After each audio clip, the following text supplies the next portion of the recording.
The narrative starts with a tiny and happy family. Michael, a happy parent, is married to a lovely woman, and they have a bright child. He has been a successful insurance salesperson for the past decade. Michael had previously worked as a police officer for 7 years, yet the reason for his departure remains unknown. Michael's wife dropped him off at the train station for his regular commute to work, like she did every day. During his 10 years of commuting, he had been acquainted with the majority of the passengers on his regular train, and some had even become close friends. However, as he arrived at work, his day took an unexpected turn. His employer summoned him to the office, and what had begun as a sunny and happy day rapidly became dark as Michael was abruptly and mysteriously sacked from his position. His work contract was terminated with no clear explanation or fault on his side. 10 years of his life felt squandered, especially considering he was only 5 years from retirement. Finding new career at the age of 60 seems intimidating. Furthermore, Michael and his wife had not established any emergency cash or savings. They also needed funds for their child's schooling. To drown his sorrows, Michael went to a bar and ordered a beer. There, he suddenly stumbled across an old police comrade named Alex Murphy, who had been his partner during his police career.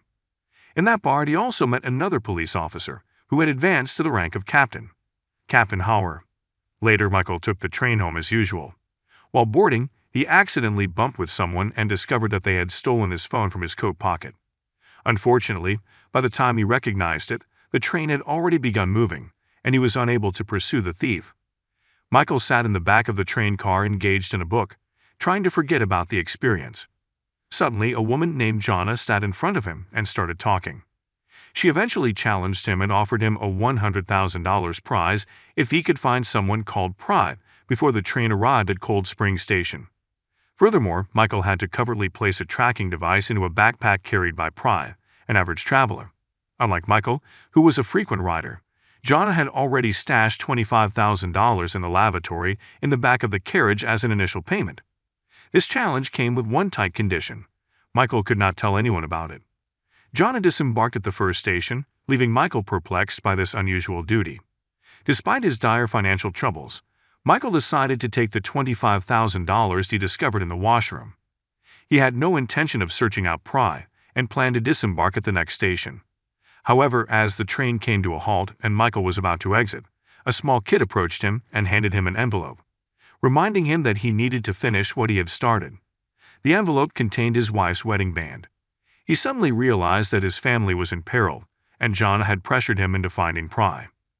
Michael quickly borrowed a phone from a fellow traveler he recognized and tried to call his wife, but the call did not connect.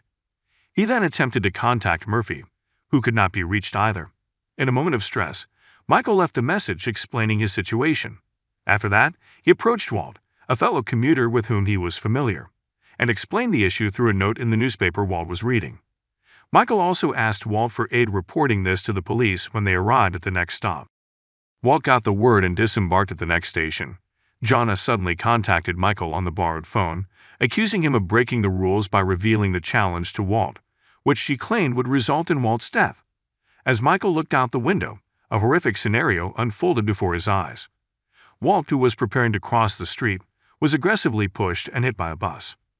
Michael found himself unable to seek assistance from anyone. Eventually, he unwillingly began following Jonna's directions and began his search for someone named Pride by methodically checking every punched rail ticket. If the hole on a ticket was a number 7, it meant the customer was going to Cold Spring Station. After inspecting every train car, Michael reduced his search to a few people, all heading toward Cold Spring Station, none of whom he recognized. Michael eventually became suspicious of a man who always carried a suitcase with him. When he asked if the man was Pry, the tables changed, and the man began questioning Michael, wanting to know his true identity and telling him not to meddle in this affair. Michael could tell the man was skilled just by the way he fought back. Ironically, this strengthened Michael's belief that the man was Pry. So during their argument, he discreetly inserted the tracking device provided by Jonna into the man's luggage. Michael believed that his duty was finally complete. Shortly after, Michael received a call from Murphy, who was aware of his situation. Murphy explained that Pry witnessed the death of a government official suspected of malfeasance. However, Pry was well aware that the government employee was not guilty of the charges leveled against him. Instead, he was killed by the city's elite. Pry's testimony was scheduled for today, and she planned to meet with an FBI agent at Cold Spring Station. However, it became clear that the city's powerful characters were aware of the plan and had duped Michael into tracking down Pry in order to kill her. Michael realized that he had accidentally tagged someone for death with the tracking gadget. He went to Murphy for help safeguarding his family. Not long after, Michael received another call from Jonna, who informed him that he had put the tracking device in the wrong person's bag, resulting in the man's death. With only 2 more stations till Cold Spring, Michael realized he needed to find the genuine Pry quickly or his family would suffer serious consequences. He resumed his search for the individual and found his lifeless body on the train floor. Michael had accidentally contributed to the death of the man, who was an FBI agent assigned to safeguard Pry. Michael finally realized that one of the passengers on the train was Jonna's accomplice. When the train came to a stop, Michael had to hide from the cops when a fellow passenger reported his strange behavior. Michael had no choice but to disguise himself with the murdered agent's body as a result of his erratic acts that day. The cops searching for him were unable to locate him. As the train began its voyage, Michael encountered a new challenge. The floor door was locked from the outside.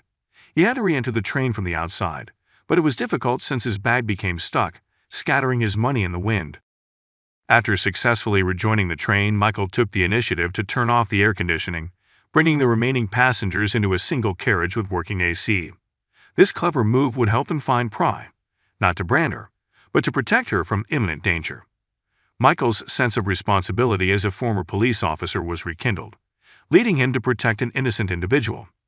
As Cold Spring Station approached, he had no choice but to fulfill Jonna's request. Michael encountered a passenger posing as Pry, and suspecting her, he equipped himself with a hatchet, intending to bring her to the front carriage for protection. However, his suspicions were proven incorrect. The passenger turned out to be Jonna's accomplice, the person responsible for the FBI agent's death. As the train approached Cold Spring Station, the man urged Michael to divulge Pry's true identity. Michael, determined to protect her, resisted, resulting in a violent confrontation in which Jonna's accomplice was pushed from the train by Michael. Following this, Jonna called again, demanding not just Pry's discovery but also her quick death as the station approached. Michael eventually identified Pry as the woman Jonna had called among all the passengers on the train. Jonna insisted yet again that Michael carry out the killing. However, Michael flatly declined the heinous request. Jonna responded ominously, declaring that everyone will perish. The call quickly terminated, and a huge explosion shook the train's engine and driver's compartment, causing significant damage. The train sped forward wildly, its brakes failed. This was Jonna's diabolical intention. If Pry survived, she would make sure the train never made it to Cold Spring Station. Michael quickly requested assistance from the train workers to relocate all passengers to the back compartment. He then disconnected the rear carriage from the rest of the train, allowing it to avoid a catastrophic accident while the front section derailed off the rails.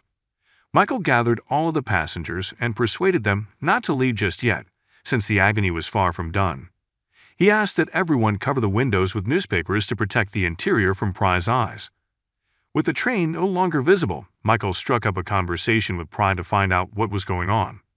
Pry's account was consistent with Murphy's explanation over the phone. She had witnessed the murder of a government employee, but astonishingly, she revealed that the killer was a police officer. According to Pry, before the government employee died, the police officer used the word noble. Michael clarified that certain people were determined to stop Pry from testifying, planning to kill her before she reached Cold Spring. At the station, she was supposed to meet with an FBI agent who would defend her and her case. Michael was resolute to protect her. All passengers on the train were now made aware of the gravity of the situation. Outside, the police had come, fueled by false allegations that Michael had hijacked the train and held passengers hostage. Consequently, their major goal was to apprehend him.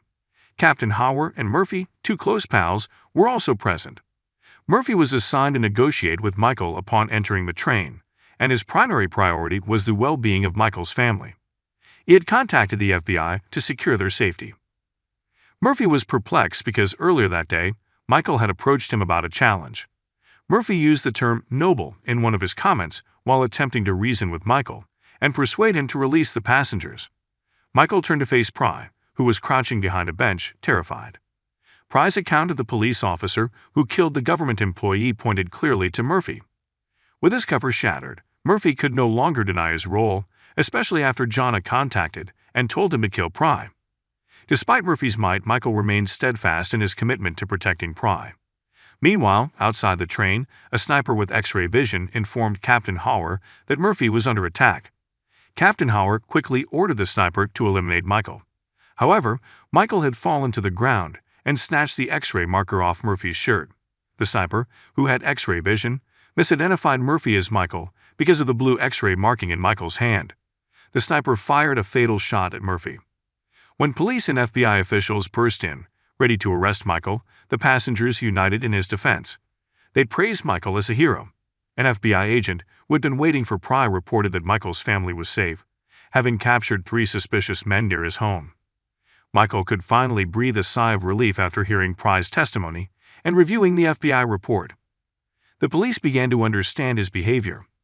Word immediately spread that Michael was, in fact, a hero who had saved a critical witness in a murder plot involving the city's political elite, including the mayor.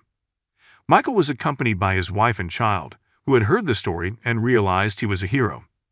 Captain Hauer also came over that night, praising Michael's noble character before walking away happy. A few days later, Jonna was photographed sitting in one of the train cars. Michael approached her and quickly revealed her as the mastermind of the conspiracy involving the government employee's killing and the train catastrophe. That night, he presented his police badge, and the film ended. Moral of the story: never accept a bizarre challenge from a stranger on a train, especially if it entails placing mystery tracking devices or attempting to be a detective. You may find up playing hide and seek with an X-ray vision sniper.